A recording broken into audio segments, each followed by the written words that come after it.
Christine Guiton, descendante des Justes parmi les nations, accompagnée de ses 3 petits-enfants, et M.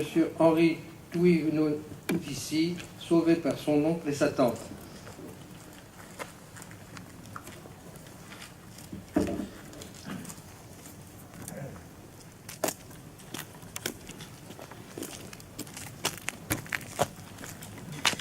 Je suis ici aujourd'hui pour représenter mon oncle et ma tante, René et Madeleine Nabineau, qui ont été honorés de la médaille des Justes. Pendant la guerre, ils ont recueilli un enfant juif, Henri Joannou-Vissy. À cette époque, j'avais 8 ans, et j'ai été très surprise de voir mon oncle nous rendre régulièrement visite avec ce petit garçon de 6 ans que nous n'avions jamais connu auparavant. Mon oncle et ma tante n'avaient pas d'enfants. Mes parents étaient agriculteurs et mon oncle venait s'approvisionner en produits frais.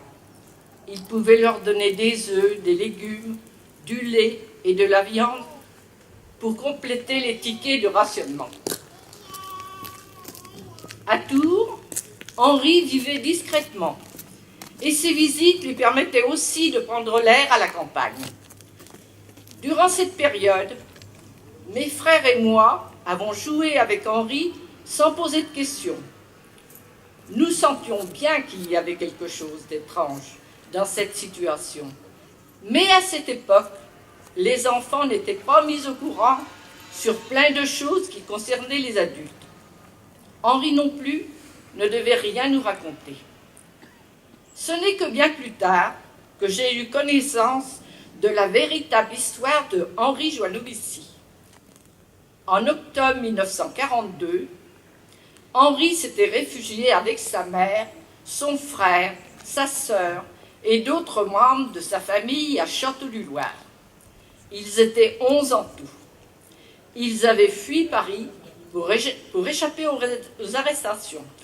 Lorsque les Allemands sont arrivés dans la maison avec la gendarmerie française, le propriétaire a tenté de les empêcher de rentrer. Cela a permis de gagner du temps.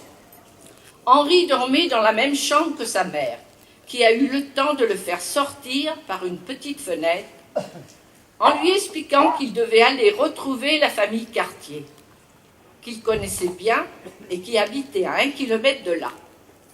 Cette famille cachait déjà d'autres juifs. Les Allemands ont cherché Henri, car ils savaient bien combien de juifs habitaient dans cette maison. Mais ils ne l'ont pas trouvé. Tous les autres sont morts en déportation. Henri est resté quelques jours chez les Cartier. Puis on l'a envoyé à Paris. Il est revenu très rapidement, car c'était très dangereux là-bas. Louise Cartier, ma tante, a demandé à son frère René Nabineau et à sa femme Madeleine de le recueillir. Je sais qu'il aura fallu beaucoup de courage pour accepter. René était fonctionnaire retraité de la SNCF.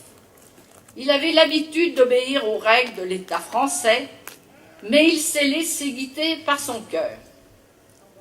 René et Madeleine ont accueilli Henri dans leur maison à Tours jusqu'à la fin de la guerre, et ils l'ont aimé comme leur propre enfant.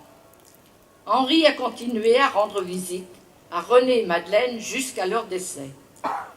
Lorsqu'il a pris sa retraite, Henri a entamé les démarches auprès de l'association Walvachen qui leur a décerné la médaille des Justes à titre posthume. Pour la remise de cette médaille, j'ai eu l'honneur de représenter mon oncle et ma tante. Je suis fière d'en être dépositaire. J'ai à cœur de transmettre cette histoire à mes enfants et à mes petits-enfants. Elle est exemplaire. Et malheureusement, l'histoire se répète aujourd'hui. De nombreux enfants réfugiés sont en danger. Saurons-nous leur tendre la main ?